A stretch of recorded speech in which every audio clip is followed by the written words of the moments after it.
Salutations! Vous ne vous en doutez pas, mais je retourne cette vidéo parce qu'il y a eu un gros problème de son, donc elle va être encore plus expéditive qu'elle ne l'a été avant. Là, je vais aller franco, je vais aller direct droit au but parce que j'ai pas le temps en fait. Déjà, ça devait être une vidéo ultra express, donc elle va être extrêmement express. Toutes les improvisations que j'ai faites dedans ont totalement disparu dans le néant. Commençons. Trois rumeurs plus ou moins cheloues dont je voulais vous parler.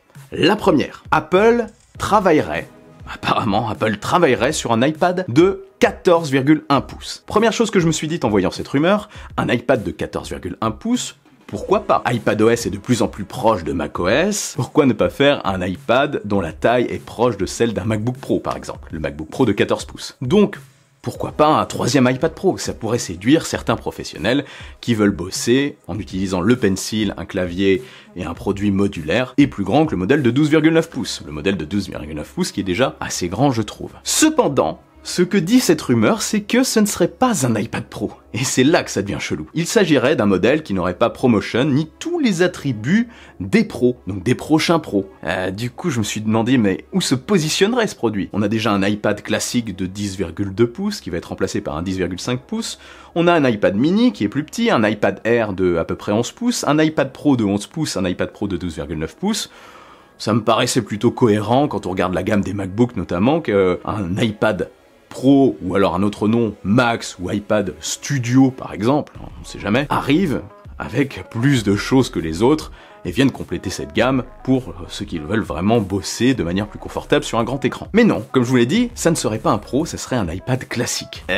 Du coup il serait moins cher que les Pros, où se positionnerait-il? C'est la grande question ça. Du coup je vous demande, qu'est-ce que vous pensez de cet iPad de 14,1 pouces? Où viendrait-il se positionner? Est-ce que vous, ça vous intéresserait? Moi, ça m'intéresse en tout cas de vous lire. Le second produit un petit peu chelou, même beaucoup chelou, auquel je ne crois pas du tout, dont les rumeurs ont parlé récemment, c'est un MacBook Pro de 12 pouces. Alors on sait que les MacBooks se vendent pas mal en ce moment, avec l'arrivée notamment des processeurs M, mais un MacBook Pro de 12 pouces, c'est chelou. Ouais, on a déjà eu un MacBook Air de 12 pouces, enfin un petit MacBook pardon de 12 pouces par le passé, Apple l'a retiré, on peut se dire que c'est un petit peu les iPads qui remplacent ce produit, mais il s'agirait donc, selon ces rumeurs encore une fois, d'un MacBook Pro, donc avec encoche et processeur M1 ou M2 Pro Max de 12 pouces. Je sais pas quel professionnel serait intéressé par un MacBook Pro de 12 pouces, encore une fois, si vous, c'est un modèle qui vous intéresserait, dites-moi ça en commentaire, mais j'ai un énorme doute, je vois pas du tout l'intérêt de ce produit, il cannibaliserait totalement les ventes du modèle Pro et même du R.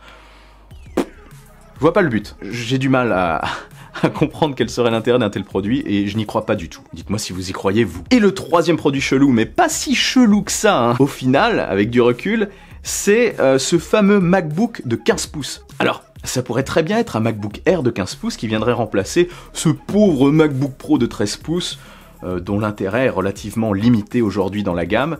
Mieux vaut se prendre un MacBook Air M2 que le MacBook Pro de 13 pouces M2, clairement. Je vous invite à aller voir d'ailleurs la vidéo que j'ai faite sur le sujet, que je mets dans la description si ça vous intéresse, même si je viens de vous donner la conclusion dans cette vidéo, donc je viens de tuer au passage tout intérêt d'aller la voir. Non, elle est quand même bien, allez la voir. Donc un MacBook Air de 15 pouces, ça pourrait se tenir et ça pourrait faire une gamme plutôt cohérente avec un MacBook Air de 13 pouces, un MacBook Air de 15 pouces, un grand modèle pour ceux qui veulent pas nécessairement dépenser pour du Pro, parce que aujourd'hui pour avoir plus de 14 pouces, il faut se diriger vers un MacBook Pro de 16 pouces, et un MacBook Pro de 16 pouces, ça racle, ça coûte cher. Donc un plus petit MacBook, on va dire de 15 pouces, un peu moins puissant mais quand même avec un M2, comme le R, ça pourrait se tenir, et en dégageant le MacBook Pro de 13 pouces, il a clairement sa place ce produit. Donc ça, c'est un petit peu particulier, mais personnellement j'y crois. Dites-moi aussi en commentaire si c'est un modèle qui vous intéresserait, un MacBook Air ou un MacBook classique de 15 pouces. Est-ce que vous trouvez aussi comme moi que c'est un modèle qui manque, et que cette rumeur est peut-être quand même crédible? Voilà, et en bonus, il y a aussi une autre rumeur, c'est celle d'un iPhone de 50 pouces,